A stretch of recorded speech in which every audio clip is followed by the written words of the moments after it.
This is Case Closed, crime stories from the golden age of radio.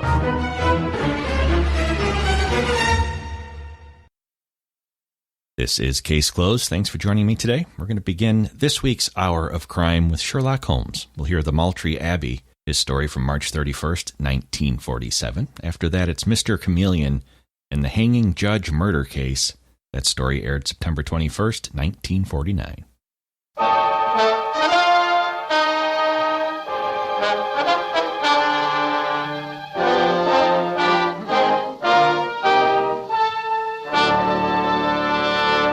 Kreml Hair Tonic and Kreml Shampoo present the new adventures of Sherlock Holmes, starring Nigel Bruce as Dr. Watson and Tom Conway as Sherlock Holmes.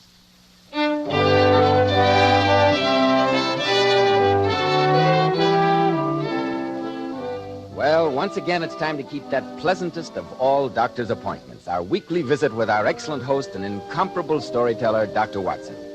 Good evening, Dr. Watson. There you are, Mr. Bell. Just in time to join me in a glass of port. The decanter's there on the sideboard. Help yourself and then settle down. Fine, Dr. Watson. I suppose you're all ready with tonight's new Sherlock Holmes story, The Adventure of Maltree Abbey, isn't it? Yes, my boy, and in many ways I'm inclined to think it was one of the most singular adventures that Sherlock Holmes and I ever had. But before I begin the weird adventure of Maltree Abbey, haven't you got a word for our listeners? Yes, Dr. Watson, I have. Men, neat-looking, well-groomed hair does so much to give a man that air of success, to say nothing of adding to his good looks.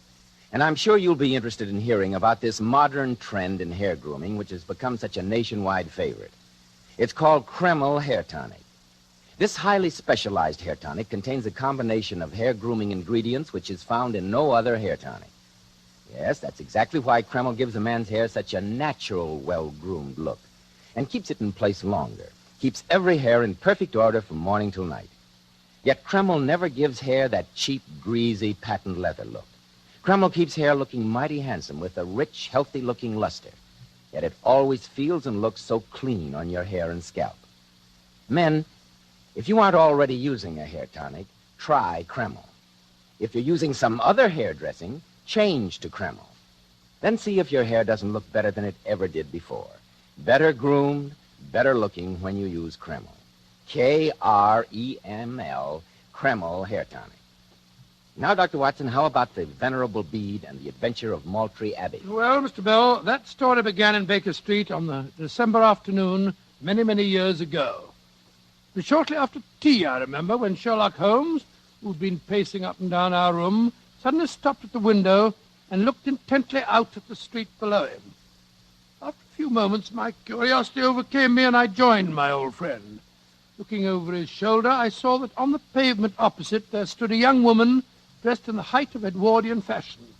She wore a fur boa and a broad-brimmed hat, from under which she peeped up in a nervous, hesitating fashion at our windows, while her body oscillated backward and forward. Suddenly, with a plunge like the swimmer who leaves the bank, she hurried across the road, and we heard the clang of our front door bell. Took her a long enough time to make up her mind, didn't it, Holmes? Yes, Watson. I've seen those symptoms before in women.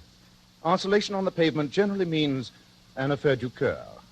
She would like advice, but is not sure whether the matter is not too delicate for communication. She looked a pretty little thing. Perhaps some scoundrels jilted her. Oh, no, Watson. In such a case, the usual symptom is a broken bell wire. Here, I think we may deduce the young lady is not so much angry as grieved or perplexed. Why not meet her at the head of the stairs, old chap? Yes, I know Mrs. Hudson's rheumatism is bothering her. Yes, of course I will. This way, young lady. It's all right, thank you, Mrs. Hudson. I'm Dr. Watson. Won't you come along in? Thank you, Dr. Watson. This is my friend, Mr. Sherlock Holmes. How do you do? How do you do? I'm Sybil Carter, and I need your help, Mr. Holmes. Then please be seated, Miss Carter.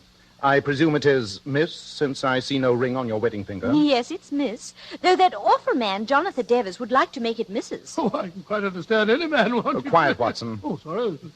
Please tell me your problem, Miss Carter. Well, I can tell you in 2 words, gentlemen. Jonathan Devers wanted to marry me, and that was bad enough. But even to save the Maltree fortunes, I couldn't marry him. Now he wants Harold to leave the country and disappear. And when we think of the Abbey and the tenants, what can we do? I know that my brother's dead set against outside interference, but tonight is when we play the music. And if only you could be there. Oh, that's considerably more than 2 words, Miss Carter. I'm afraid I can't make head or tail of any of 'em. Nor can I. Supposing you begin again and talk more slowly. Oh, very well, Mr. Holmes. Perhaps it'll be better if I ask questions. You mention your brother's title. May I ask what that title is? My brother's Harold Carter, the 14th Earl of Maltree, and the poorest. Confidentially, we're in a dreadful way financially. Harold invested in Canadian copper last year. The market dropped recently, and we were nearly wiped out. That's when this awful Jonathan Devers came on the scene. And who is Jonathan Devers? Oh, he's a cousin of ours from South Africa. He's a dreadful bore, but extremely wealthy. And he wants to marry you, sir? Yes, but even for the sake of the Abbey and the Maltree fortunes, I couldn't do that. Now he's offered Harold £50,000 in cash if he'll go abroad and pretend to disappear. You see, Jonathan Devers is next of male kin in line for the inheritance. So Mr. Devers is trying to bribe your brother to disappear so that he may inherit the title and estates? Yes, Mr. Holmes. In this particular matter, I fail to see how I can help you. Oh, but you can, Mr. Holmes. You see, the first Earl of Maltree, he was created by Henry VIII, you know, left a family motto. It's inscribed in our private chapel at the Abbey. It says, "If the Maltrees be in need, seek the Venerable Bead." Beadle's some fellow who works in the parish, isn't he? Bead, Watson, not Beadle. Oh, Bead. Yes, spelt B-E-D-E. Oh, B-D. The Venerable Bead, if I'm not mistaken, was an 8th century monk who is revered not only as a saint, but as the first great English historian. Yes, Mr. Holmes. We have a statue of him in the chapel. And then we have a family custom that... Oh, I know this may sound silly to you. Oh, don't worry, Miss Carter. I'm aware that some of these old, crusted superstitions often conceal surprising truths. Pray continue. Well, it's been passed down in the family that if ever the Maltrees were in trouble, they should play a very peculiar piece of music which he composed. Piece of music? What an odd idea. Extremely interesting. And you're planning to play the music tonight, you say? Yes, Mr. Holmes. Heaven alone knows the Maltrees couldn't be in worse trouble than they are now. And I want you to be there. Only Harold doesn't. So I thought if you'd bring your violin, I could pretend that you had just come to hear the music. An excellent idea, Miss Carter. As I remember, Maltree Abbey is in Gloucestershire. Yes, Mr. Holmes, at Chipping Martin. An express leaves Paddington at 5:30. Perhaps we could travel together? Certainly. So it seems like a wild goose chase, Holmes. An 8th century monk and strange music. Sounds like a lot of mumbo-jumbo to me. Where's your chivalry, Watson? In any case, surely you recall the singular affair of the Musgrave ritual? There's no telling what these old family customs may portend. So be a good fellow and pack your bag. There's no time to be lost.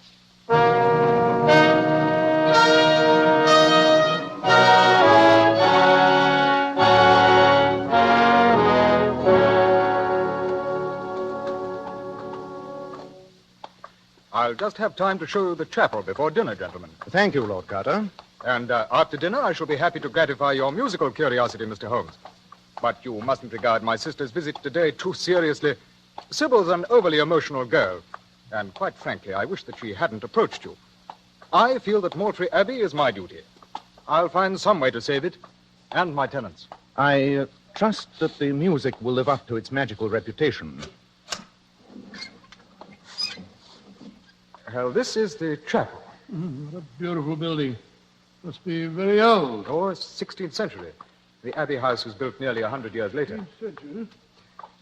Hold your lantern a little higher, Dr. Watson. That's it. Now, I want to show you a prized possession. There you are. Magnificent. Quite magnificent. This, I presume, is the statue of the Venerable Bead that your sister spoke of. Yes. It's an excellent specimen of 16th century wood carving. Note particularly the delicate work on the beads of the rosary. Odd. Very odd indeed. What's odd, Holmes? The fact that the... How many times do I have to tell you to keep away from me, you filthy scum? Don't you take your whip to me, sir. I'm not doing nothing. What on the devil's going on out there? Come on. Confound your impudence! Say that! Oh, don't you lay your whip on me. Jonathan, what's the matter? Harold, I demand that you discharge this groom of yours. You can't whip me, Mr. Devers. I'll have your blood for this, I will. Well, what's he done, Jonathan? He's been following me. Twice today I bumped into him in the grounds. Not half an hour ago I was taking a walk by the bottom of this tarn, and I found him skulking behind me. Now I bump into him sneaking after me here. I say you must discharge him, But Harold. he was only hired today. I suppose you're right. Wilson, you may collect a week's wages and leave in the morning. I wasn't doing no harm. Just trying to deliver a telegram. That's why I came here. Is one of you gents Mr. Sherlock Holmes? I am he. Then this telegram come for you. I was only trying to find you when this son of a South African Why, slave you driver comes in. bastard! Oh, I'll have your blood. You'll see if I don't. That's enough, Wilson. Now, clear out. I'm sorry, Jonathan. Oh, by the way, this is Mr. Sherlock Holmes and Dr. Watson. Mr. Jonathan Devers. How do you do? How do you do, Mr. Devers? Ah, yes. Sybil told me that you were having distinguished company at your musical soiree tonight. How are you, gentlemen? Just excuse me. Shall see you at dinner, no doubt. Say, Bully, that poor devil of a groom was half his size. Mr. Devers mentioned that he was walking by the Bottomless Tarn half an hour ago. What, may I ask, is the Bottomless Tarn? Oh, it's a lake on the estate, just behind the gamekeeper's cottage. There's a legend that it's fathomless. All I know is that some years ago a prize heifer of mine was seen to fall in and drown. We dragged the lake, but no grappling hooks we could obtain touched the bottom. Interesting. Holmes, the telegram that fellow brought you. Ah, yes, the telegram. Give me the lantern, Watson. Thanks. An extremely illuminating message. Read it for yourself, Lord Carter. It says nothing but my cousin's name, Jonathan Devers. And yet the message is quite eloquent. It is in answer to a query I made before leaving London. Who forced that market drop in Canadian copper which wiped out the Maltree fortunes? You mean that Jonathan deliberately smashed me, Holmes? It would seem obvious. Yes, it's perfectly clear the Devers covets the title and stop at nothing to get it. Holmes, what am I going to do? What the devil am I going to do? We must wait until after dinner and hope that the musical composition may give us a solution to your unhappy problem.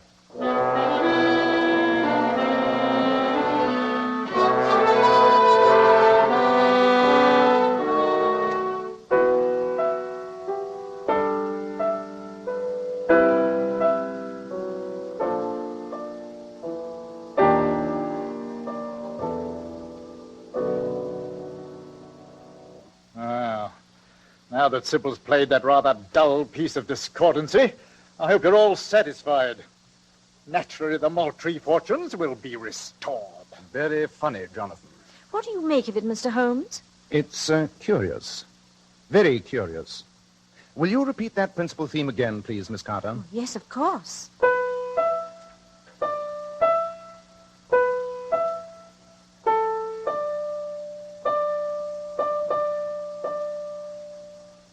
Thank you, Miss Carter. I think I begin to get a glimmering of the mysterious message. Yeah, blessed if I do. Sounds like a jumble of meaningless notes to Never me. mind, Dr. Watson. Your brilliant friend thinks that he saved the Maltree fortunes. In that case, Harold, I suppose you won't need to see Mr. Alexander in London tomorrow. Why, how did you know that? That your solicitor planned to start bankruptcy proceedings at the latest tomorrow? I, too, have my investigators, Harold. They seem a bit more efficient than your great Sherlock Holmes.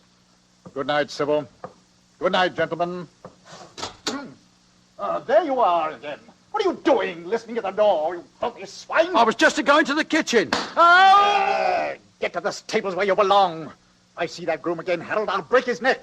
See that he goes tonight. How dare he speak to you like that, Harold? He's not master here. Not yet, Sybil. But I can't hold on to the place much longer, and he knows it. You're a thoroughly unpleasant scoundrel, if you ask me. Mr. Holmes, you said the music gave you some clue to the message? It did, Miss Carter. But it requires thought and a certain amount of musical experimentation. I doubt if this music room would welcome the consumption of an ounce or two of shag tobacco. I think, therefore, that Watson and I will retire to our own room. With the aid of a pipe and my violin, I shall give the matter undivided attention. And tomorrow... Tomorrow, Maltree Abbey will go into receivership. Not while Sherlock Holmes is on the case. Oh, thank you, Watson. A man of my peculiar modesty needs your constant reassurance.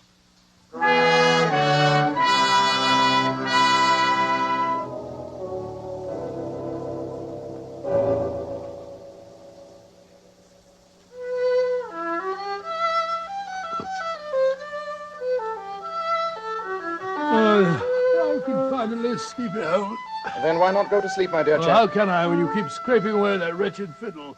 Da, da, da, da, da, da, da, da. Lot of rubbish. Sit up half the night. Where'll it get you? Oh, dear. I'm going to sleep.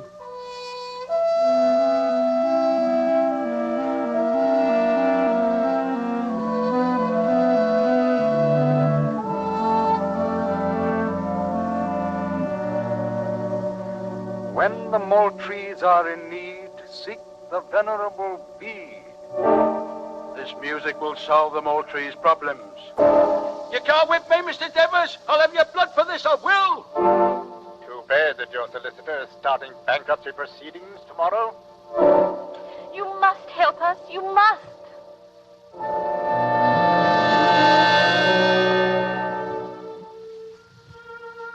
When the Maltrees are in need, seek the Venerable Bead. I've got it. Watson, wake up, wake up. What's the matter? What's up, Holmes? I've got the answer, Watson. I've solved the musical message. Before the night is through, I think we shall find the secret of Maltree Abbey.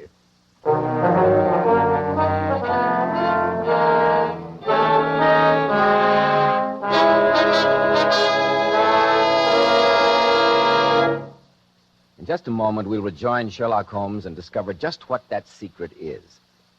Leading hair specialists in this country constantly advise us to take better care of the hair we've got. And men, don't forget that if you want your hair handsome and healthy looking, one of the first requirements is a hygienic scalp. And why settle for just any hairdressing when you can enjoy the extra advantages of Kreml hair tonic? Kreml is a highly specialized hair tonic which gives you your money's worth. It contains a unique combination of hair grooming ingredients which is found in no other hair preparation. It keeps hair attractively groomed at all times, looking so neat and orderly. But Kreml does lots more than keep hair looking handsome. A Kreml massage stimulates circulation right in the surface of your scalp and leaves your scalp feeling so alive and invigorated. At the same time, Kreml removes dandruff flakes, and it's excellent to lubricate a dry scalp. And if your hair is so dry that it breaks off and falls when you comb it, Kreml actually helps condition the hair in that it makes it feel softer and more pliable. So men, take better care of the hair you've got. Buy a bottle of Kreml at any drug counter. Ask for an application at your barber shop. Use Kreml daily for better groomed hair, for a more hygienic scalp. Kreml, Kreml Hair Tonic.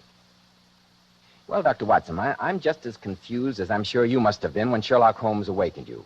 What was the musical message? Supposing I tell you the story in its actual sequence, Mr. Bell. I quickly dressed, and in the moonlight, Holmes and I stealthily crept down the corridor to Lord Carter's room. A few moments later, the three of us, carrying lanterns, started down the staircase leading to the main hall. Holmes, as we went into Lord Carter's room, I'm sure, absolutely certain that I saw another door down the corridor half open and then close. Which door was it? The last one on the right. Oh, that's Jonathan Devers' room. Well, I suppose he knows what we're up to, which I must confess is more than I do. Well, if I'm right, not even Devers can stop us now. You're being confoundedly mysterious, Holmes. Will you tell me why we're heading for the chapel at 2 a.m? In a few moments, I shall make the reason extremely clear to you, I hope. Yeah. Here's the door.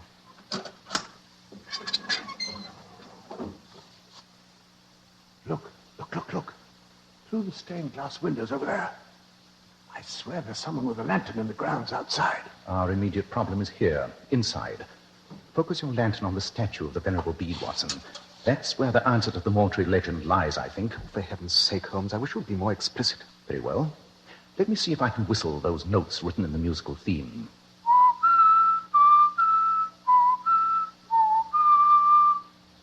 The notes are B, E, D, E, B, E, A, D. These notes were followed by a rhythmically repeated series of the note D 4 times. Surely now the pattern becomes clear. Well, the notes B, E, D, E obviously stand for Bead, the Venerable Bead, and we're standing in front of a statue here now. But the second 4 notes are B, E, A, D. You yourself pointed out the rosary on the Venerable Bead statue, Lord Carter. The notes B, E, A, D must refer to the beads of the rosary. That's why I became suspicious on first seeing the statue. The rosary did not come into use till almost 5 centuries after the Venerable Bead. Yet his statue had one. Then what does the repetition of the note D 4 times mean after the melody? I think it gives us the vital clue. D is the fourth letter in the alphabet, and it's repeated 4 times. Let's see what happens when we press the 4th bead on the Venerable Bead's rosary. So. By George, I think you're on the right track, Holmes. You are. Look at that section of wall behind the font. It's slid back. Come on. Let's see what it takes us to. There's a narrow stone staircase leading below. Well, I'll go first. Holmes, perhaps you have saved the Maltree fortunes after all. I hope so, Lord Carter, I hope so. Watch your head, Watson. Oh, must have built these steps for pygmies. Holmes, do you suppose we'll find any hidden treasure down here? I shall suppose nothing, Watson. In a few moments, there will be no need for conjecture. Holmes, I'm afraid we've drawn a blank. What's wrong, Lord Carter? Now look for yourself. A deserted crypt. Nothing but a few cobwebby old relics. Yes. A crucifix, a Bible, a gutted candlestick on the table here. Oh, they may have some small intrinsic value, but nothing else. Oh, I was a fool to have any hopes. I was expecting to find buried treasure. Wait a moment. Something, possibly the treasure, has recently been removed from here. Well, what makes you say that, Holmes?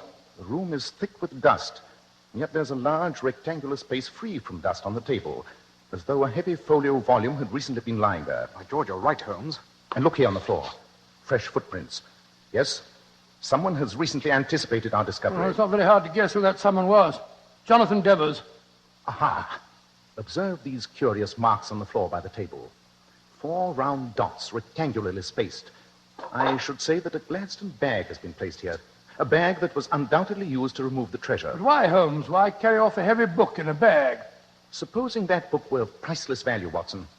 Suppose it were the heirloom of the Maltree family, and its discovery by the rightful owner might save the estate. Yes.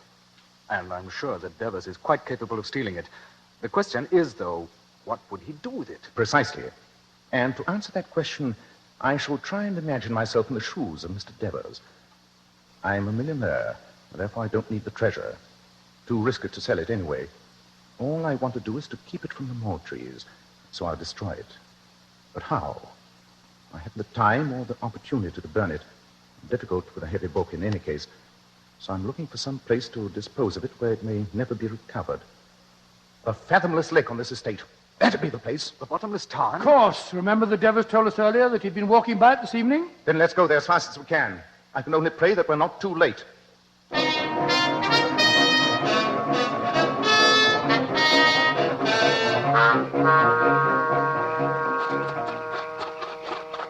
Look. There in the moonlight.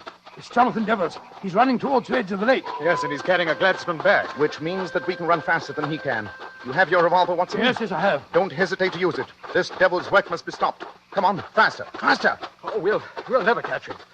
He's at the edge of the tarn. Drop that bag, Mr. Devers. You're too late, my friend. Drop it or I'll shoot. I'll drop it in the bottomless tarn. There. Goodbye to the treasure of the Maltrees. You devil! You've ruined me. I'll have the law on you for this.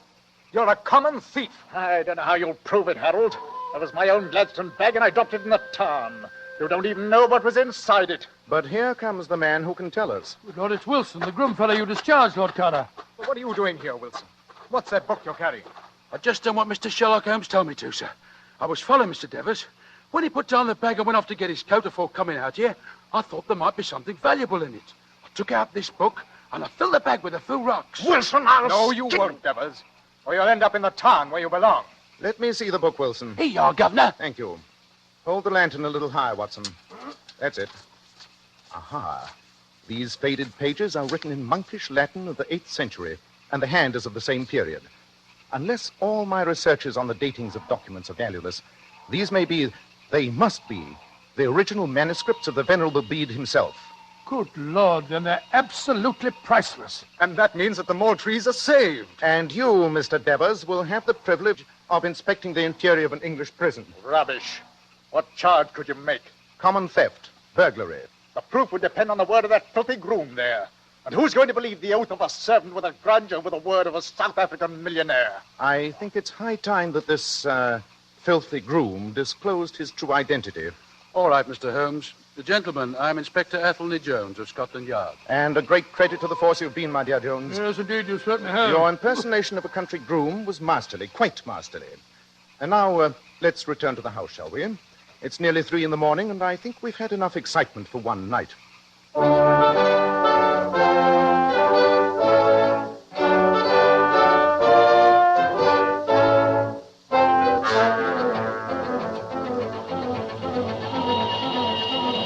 very satisfactory case, Watson, don't you think? As we head back for London, I must confess to a certain glow of satisfaction. The fortunes of the Maltrees are restored, the villain foiled and in custody. And Scotland Yard will get the credit. You know that, of course, Holmes. well, they deserve it. Athena Jones is a very enterprising fellow. Yes, Watson, an immensely interesting case. You see, Maltree Abbey was, from its name, one of the properties expropriated from the monks by Henry VIII, who created the earldom.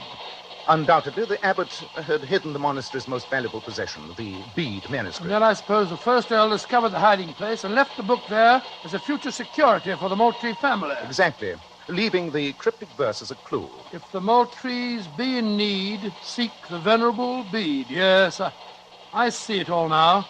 You know, Holmes, to me the whole case was worth it when I saw that girl's face light up as we told her the good news. I fear that I'm less impressionable, old chap. For me, my retrospective pleasure in this case lies in the fact that an irreplaceable treasure has been saved, and that a monk who died 12 centuries ago will have been responsible for restoring the fortunes of a fine old family. Yes, Watson, I think that in many ways you might refer to this as our most successful case.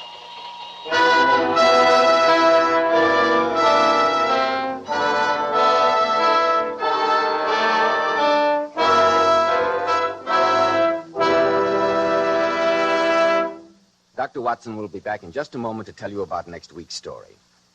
Ladies, you've heard it said that a woman's hair is her crowning glory, and how true this is. That's why you ladies should take the very best care of your hair, especially in shampooing. I'm glad you brought that point up, Mr. Bell, because many popular shampoos have a tendency to dry the hair. Well, here's one shampoo that will never dry the hair. Never under any circumstances. And it's Kreml shampoo. Yes, Kreml shampoo is simply wonderful. It actually glamour bays each tiny strand of hair so that it fairly radiates natural, dazzling highlights. It leaves the hair simply gleaming with natural, glossy luster. And what's more, your hair stays this way for days. Kreml shampoo is not a soapless shampoo. It's not a cream shampoo. It's not a drying detergent. It's entirely different. Kreml shampoo whips up a luxurious, active foam, even in the hardest water. You can use it as often as you wish over a long period of time, and it'll never dry your hair. In fact, Kreml shampoo has a built-in oil base, which actually helps keep the hair from becoming dry or brittle. Remember, ladies, that Divinely Beautiful Powers models wash their hair with Kreml shampoo. They claim no other shampoo leaves their hair more shining bright, yet never dries the hair. Why not try it? Kreml, Kreml shampoo. Now, Dr. Watson, what about next week? Well, now, let me see. Next week, I think I shall tell you how Holmes managed to trap a fiendish murderer who had terrorized a pretty little English country village. I call it The Adventure of the Tolling Bell.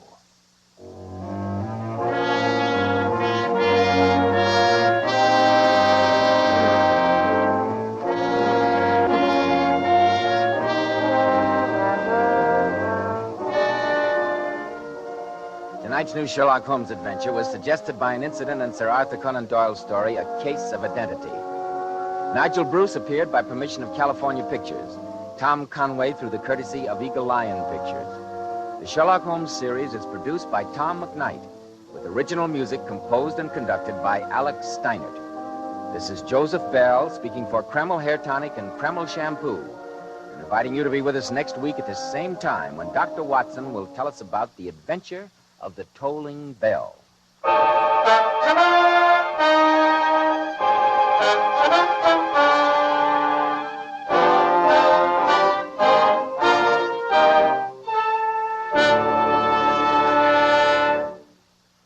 This is ABC, the American Broadcasting Company.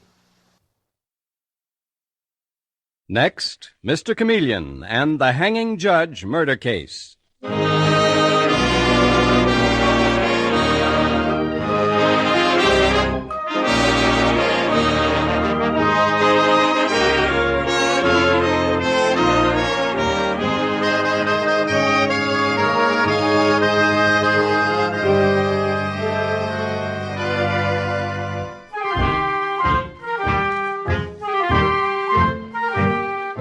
Tonight we again present the famous Mr. Chameleon of Central Police Headquarters in his famous cases of crime and murder, brought to you by the makers of genuine Bayer aspirin.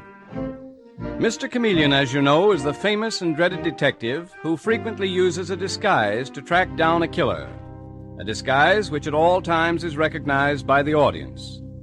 Tonight we give you Mr. Chameleon in The Hanging Judge murder case.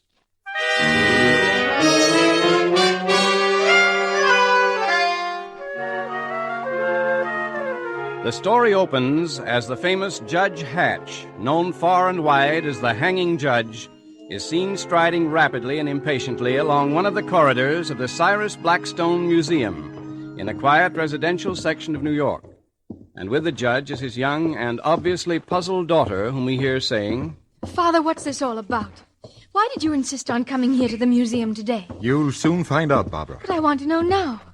After all, you've never come near this museum before, even though Cyrus Blackstone was your cousin. And then suddenly you decide that you have to come here this afternoon. Father, are you listening to me? I've seen that man before. Which man do you mean? Yes, I've certainly seen him before.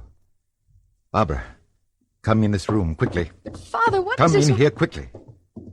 I don't want him to see me.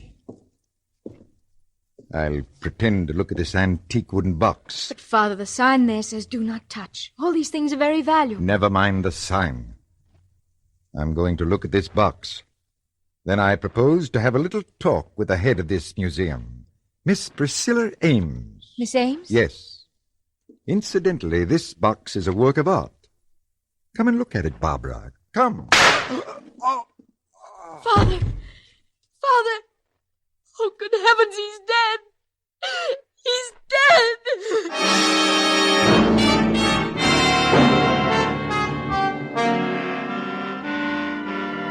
And a little later we find Mr. Chameleon, the astute and dreaded detective, entering the still room where Judge Hatch lies lifeless. And he is saying to Detective Sergeant Dave Arnold, What a place for murder, Dave. Quiet sanctuary like this, surrounded by wonderful works of art. Never expect violence to take place within these walls. But it did, all right. Bullet hole in his left temple. Shall I have the doors locked, Mr. Chameleon? Yes, please, Dave. No one is to leave the museum under any circumstances. Okay. Who's that weeping? Oh. Are you Judge Hatch's daughter? Yes. I'm Barbara Hatch. I'm Chameleon of Central Police Headquarters. Were you with your father at the time of the murder? Yes. He was looking at that antique wooden box when I suddenly heard a shot. You didn't see who fired it? No, I was so startled. Mr. Chameleon, who could have killed my father? I was always afraid something like this would happen. Why? He was known as the Hanging Judge. Hard but just. He sent many men to prison. Yes, that's very true. Did he receive any threats recently? He wouldn't have told me. Miss Hatch, I'm sorry to have to question you, but of course I must.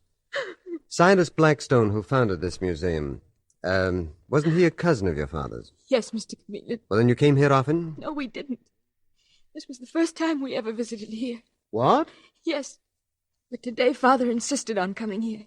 He wouldn't tell me why, except he said that he wanted to see Priscilla Ames. Just a moment before he was shot, he mentioned her name. Who is Priscilla Ames? She's in charge of the museum. Father's whole behavior lately was very strange, Mr. Chameleon. For a whole week he'd been absent-minded and worried. Now, you say that he was disturbed by something. Have you any idea what? No. But just today, he told me to put his gun in the shopping bag I carried. That bag there on the chair. Oh, let me see the gun, please. Father had never taken the gun out of the house before. He kept one there because it's a big, lonely house. But it was evident that your father expected trouble in this museum today. Here at the museum? Mm-hmm. But why, Mr. Chameleon? And Mr. Chameleon, Mm-hmm. Father's gun. It's not in my bag. What? Let me have the bag, please.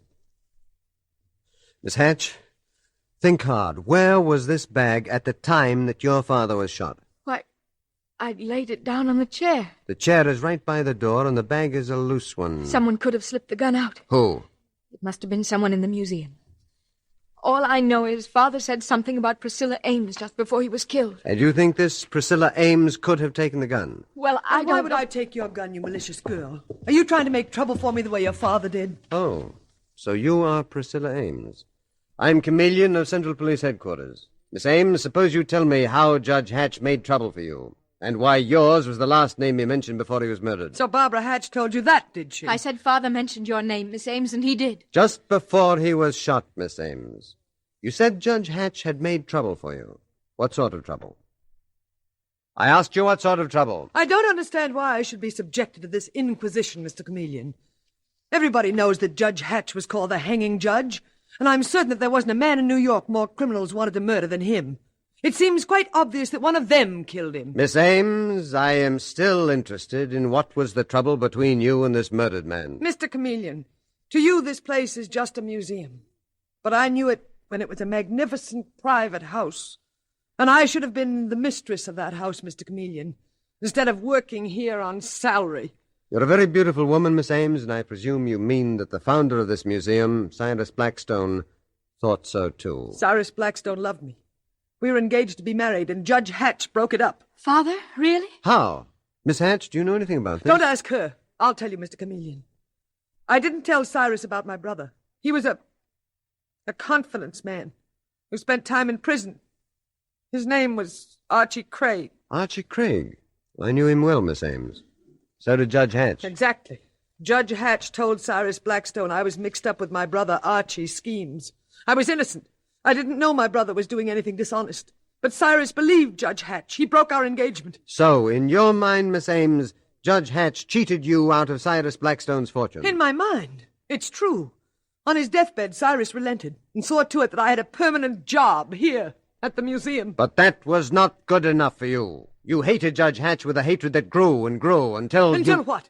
If you mean I murdered Judge Hatch, I didn't. If I'd wanted to kill him, I'd have done it long ago. Besides, what about his daughter? Miss Ames, please. Barbara didn't tell you, I suppose, that her father tried to wreck her life. He stopped her marriage just as he stopped mine. Mr. Chameleon, don't listen to her. You're a wicked woman, Miss Ames. You mean your father was a wicked man, Barbara? He couldn't bear to see anyone happy. He wanted to keep you to himself.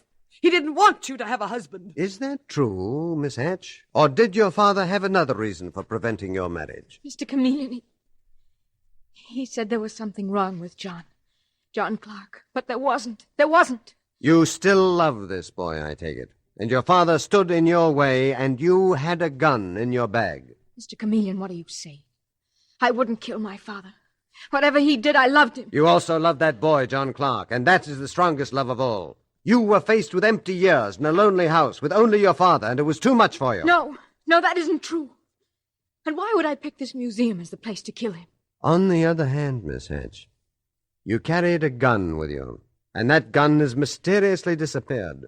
You had plenty of time before the police arrived to hide it somewhere. I told you someone took the gun, Mr. Chameleon. I remember now. There was a man. When we first came in, my father seemed upset because of some man we saw here in the museum. Upset in what way? Father said, I've seen that man before. That's why he suggested we step into this room. That's why he pretended he was looking at that antique box. Why didn't you mention this before, Miss Hatch? It slipped my mind. Could you identify this man? He must still be here. I gave orders that no one was to leave the museum. Well, I'm not sure, but I can try. Miss Hatch, you and Miss Ames wait here, please. I'm going to find Detective Sergeant Arnold. Dave. Yes, Mr. Chameleon. I was just coming in to see you.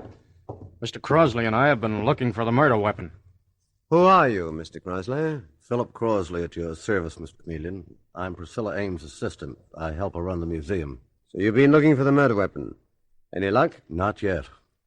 Tell me, how many people were here at the museum at the time of the shooting, Mr. Crosley? Oh, quite a few. School teachers, tourists. They're all in a room upstairs, as you instructed. Any men? Judge Hatch mentioned seeing a man who looked familiar to him just before he was murdered. Oh, of course. There was one very distinguished-looking man. Looked like, a Hollywood conception of a foreign diplomat, Mr. Chameleon. Gold-headed cane, Homburg hat, striped trousers. Foreign diplomat? Wait a minute, Mr. Crosley. Does he also sport a monocle? Why, yes, he does. Mr. Chameleon, you don't think... Indeed I do, Dave. Go and tell the distinguished gentleman that I want to see him. Oh, Dave, after that, call the police commissioner. Send someone to Judge Hatch's house. Go over his effects and see if he'd received any threatening letters. Yes, sir. Mr. Chameleon, this will probably be one of the easiest cases you've had to solve. Why? Because Judge Hatch was known as the hanging judge, and from everything I've ever read about him, a lot of criminals would have liked to kill him.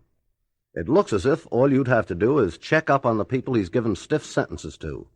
Check on them, and among them you'll find your man. So you're interested in criminology, Mr. Chrysler? No, I'm afraid that's a little far removed from the quiet occupation I follow in a museum. Well, your hunch may be a good one at that. Dave, you send in our friend with the monocle, please. Okay, Mr. Chameleon.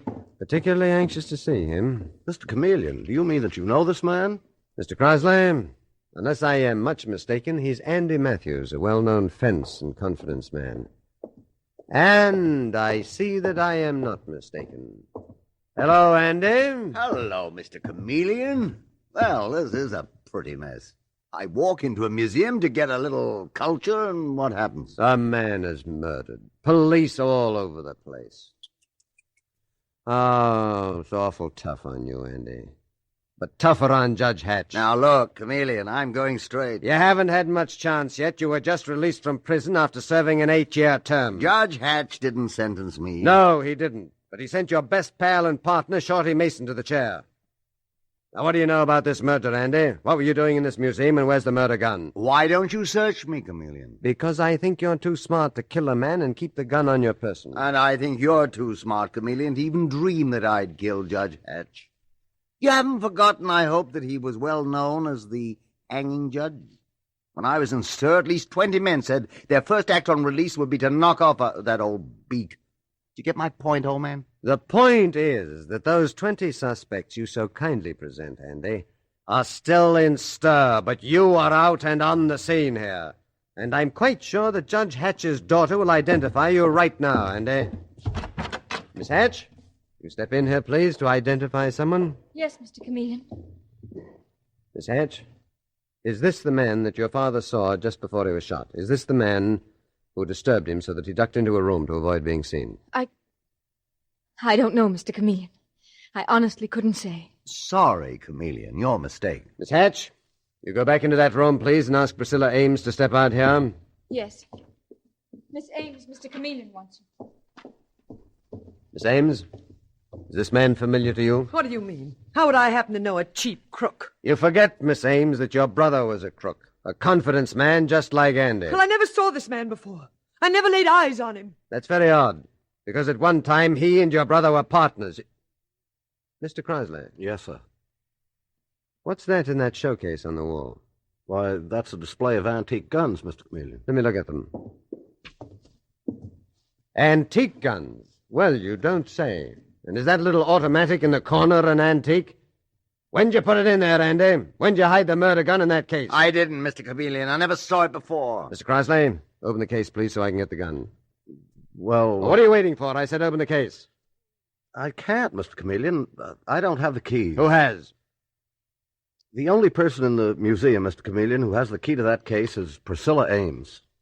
Well, Miss Ames, how do you explain this?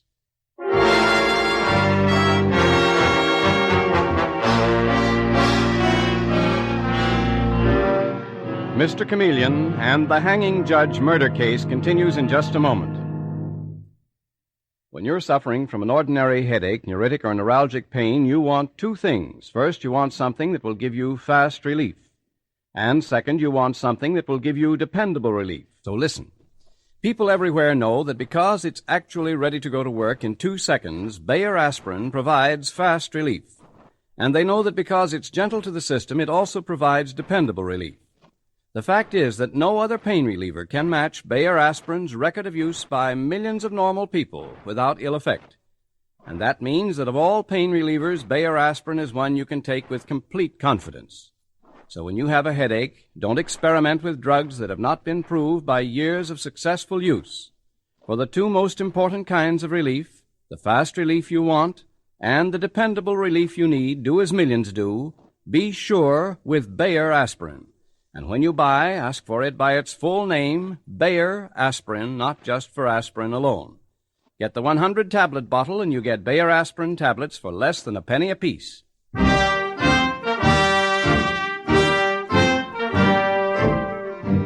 And now back to Mr. Chameleon and the hanging judge murder case.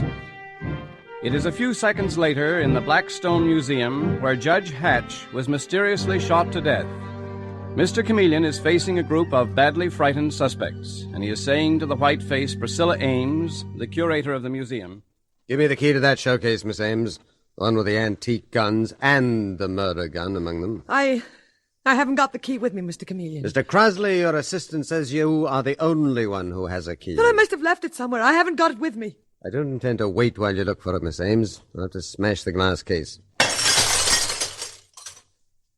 And here is the disappearing gun. The gun that killed Judge Hatch.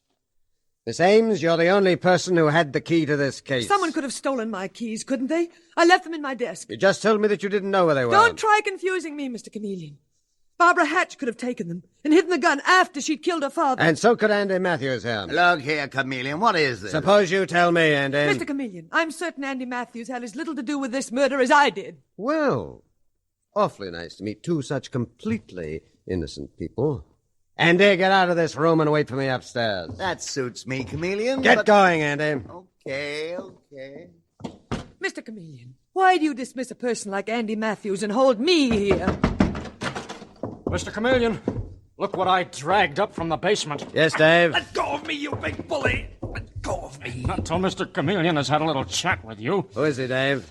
Mr. John Clark, the former fiancé of Barbara Hatch. Just why were you hiding in the basement, young man? I was trying to keep out of sight while Judge Hatch was here. If you knew what a so-and-so he was, you wouldn't blame me.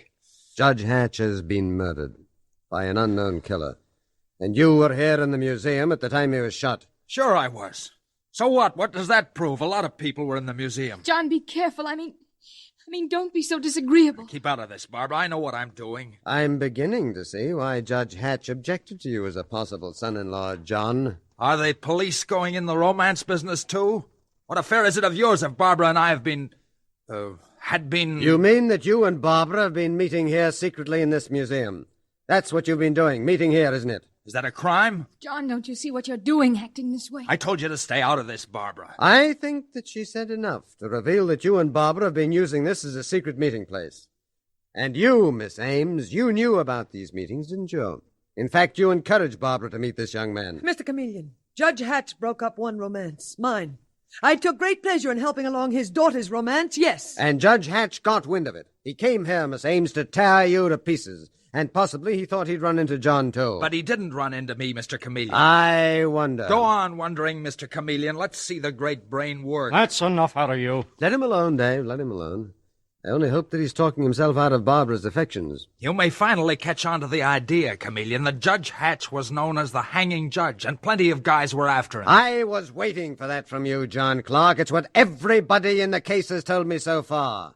And it makes me wonder. More and more. Mr. Chameleon, in the name of heaven, give us a rest from this constant insinuation and questioning. Miss Ames, there won't be rest for anyone till Judge Hatch's murderer is caught. Get that straight, all of you.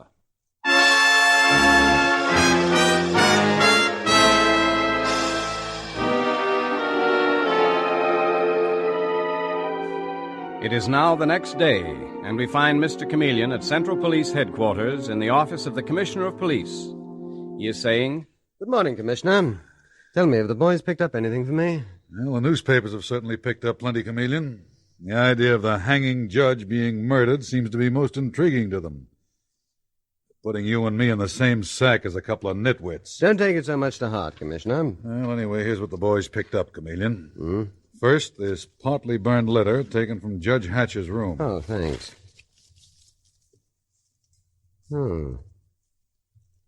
A note that definitely reveals the judge had been tipped off that his daughter Barbara was meeting the unsavory John Clark at the museum. And that, of course, is why the judge took his daughter there yesterday, Chameleon.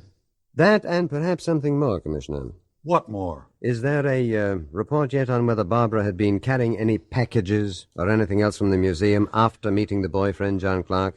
It just came in, and your guess was right, Chameleon. Got the story from the doorman at the museum. So she has been carrying things away. Where'd she take them, Commissioner? To the Apex coffee shop down the street from the museum. A hangout for Andy Matthews and a number of other crooks. including a couple of fences. The Apex Coffee Shop, hmm? Well, well. Chameleon, you don't think Judge Hatch's daughter killed her own father, do you? Incredible. Ghastly. It's happened before, Commissioner. Love-crazed girl, domineering, arrogant father. Anyway, it gives me an idea. Commissioner, order that museum reopened to the public right away. Open to the public? Why take that chance? Because it'll draw a big crowd of morbid curiosity seekers and give me the chance to go in there disguised as one of them. I want to draw the Apex Coffee Shop and that museum closer together.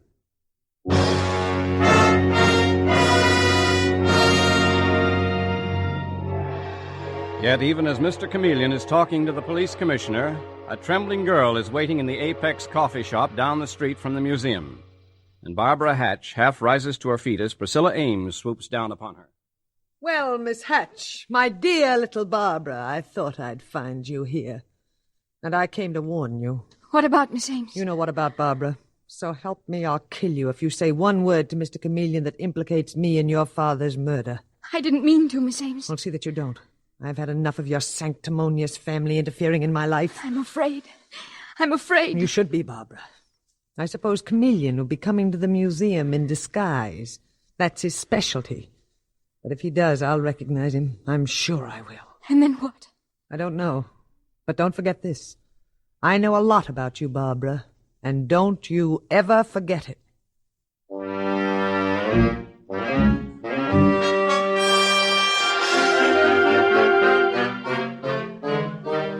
Now we find Mr. Chameleon in his disguise as a senile old man, Mr. Wheeler. And he is entering the museum, saying to Detective Sergeant Dave Arnold, who is with him, All right, Dave, the coast is clear. I don't think anyone's seen me with you.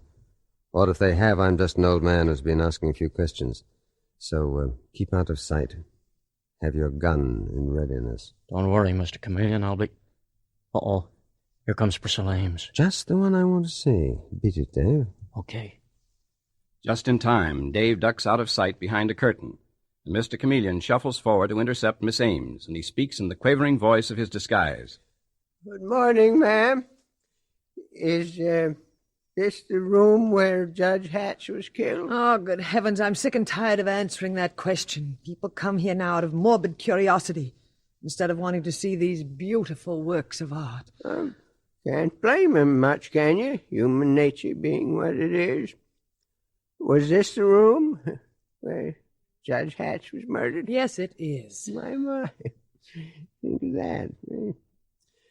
My name's Wheeler. What's yours? Miss Ames, I'm the curator of the museum. And now, if you'll excuse me. Oh, well, that's a pretty box. What? I say that antique box is mighty pretty. Mind if I look at it? Well, certainly I mind. I run this museum. Nothing is to be touched. Be careful. You get mad because people come here out of morbid curiosity, then you get mad when people look at your works of art. Mr. Wheeler, that antique box is not to be touched. Don't you see the sign, do not touch? I'm not hurting it, Miss Ames. Put it down. You've got no call to speak to me like that.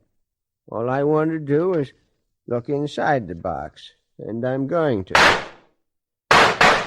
Got him, Dave? Yes, I've got him, Mr. Chameleon. Your shot nicked him in the arm. And bring him out. Mr. Chameleon.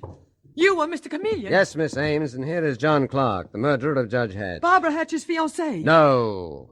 Your accomplice. Priscilla, help me. Help me. She won't help you, John. Instead, she'll tell me everything. She wants to save herself from a murder rap. It was she who gave me my first clue when she lied about not knowing where her keys were. Mr. Chameleon. Judge Hatch had picked up this antique box. He was raising the lid, just as I did now. And hidden inside this box was a fortune in stolen jewels, like these. He was murdered because, quite by accident, he found those jewels. Are you saying that I handled stolen jewels? That's exactly what I'm saying, John Clark, and I'm also saying that you killed Judge Hatch. But the gun was Barbara's gun. The gun you sneaked from Barbara's shopping bag, you mean? No, I... John Clark, you and Priscilla Ames were working together, passing stolen jewelry. And this is how it was done. Barbara Hatch used to come in here to meet you, John. And if you weren't here, she took a small package from that antique box and turned it over to a messenger at the Apex Coffee Shop, who in turn gave her a love letter from you.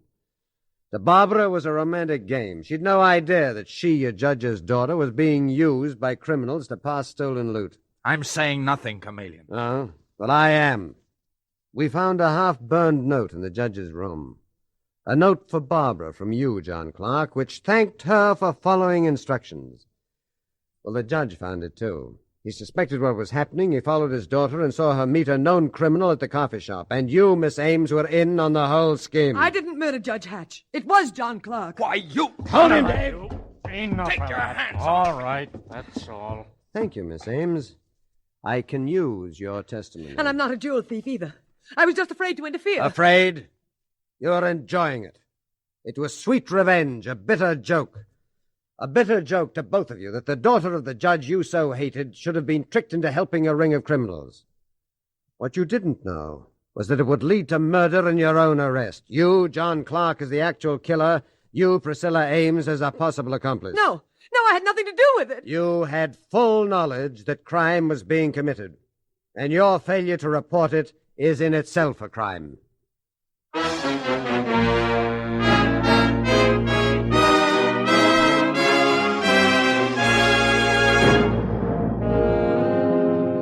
And with these words, Mr. Chameleon concludes tonight's murder case.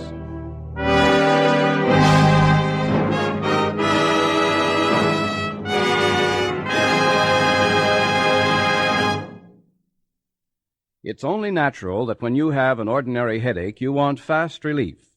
And to find out how quickly Bayer aspirin is ready to go to work, all you need do is test it in a glass of water. What happens to a Bayer aspirin tablet in a glass also happens in your stomach, and the speed with which it disintegrates indicates the speed with which it's ready to go to work. When you make this test, you'll see that Bayer aspirin tablets start disintegrating almost instantly, are actually ready to go to work in 2 seconds. Hence, they provide remarkably fast relief. So when you need something to relieve pain, be sure of how quickly it will act. Be sure with Bayer aspirin. When you buy, ask for Bayer aspirin, not just for aspirin alone.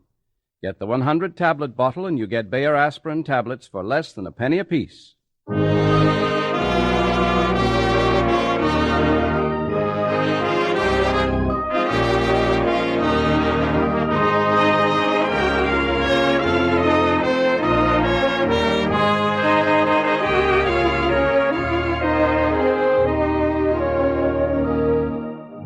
Listen next Wednesday night at this same time for Mr. Chameleon, the man of many faces, in The Friendly Divorce Murder Case. The part of Mr. Chameleon is played by Carl Swenson, with dialogue by Marie Baumer and Frank Hummert from the original story by Frank and Ann Hummert. Music directed by Victor Arden. Your announcer is Howard Claney.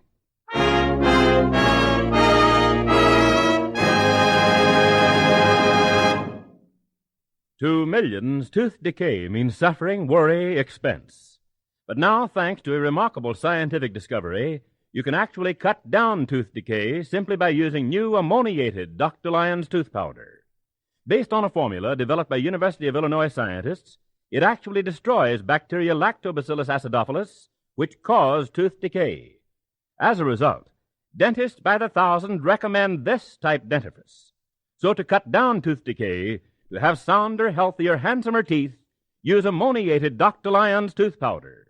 Both regular Dr. Lyon's tooth powder and new ammoniated Dr. Lyon's are at all drug and toilet goods counters.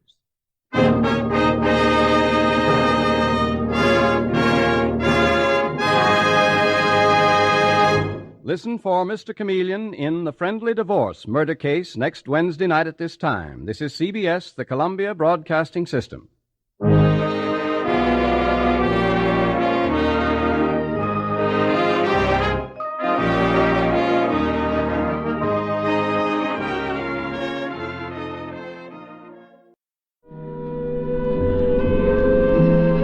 That's Case Closed for this week. You can find more from Sherlock Holmes, Mr. Chameleon, Case Closed, thousands of other old-time radio episodes, all the other podcasts, our Shoutcast stream, and everything else Relic Radio at relicradio.com. If you'd like to help support this and all of those things, you can visit donate.relicradio.com or click on the link on the website. Your support makes it all happen. Thanks to those who have helped out. Thanks for joining me today. Be back next Wednesday with another hour of Case Closed.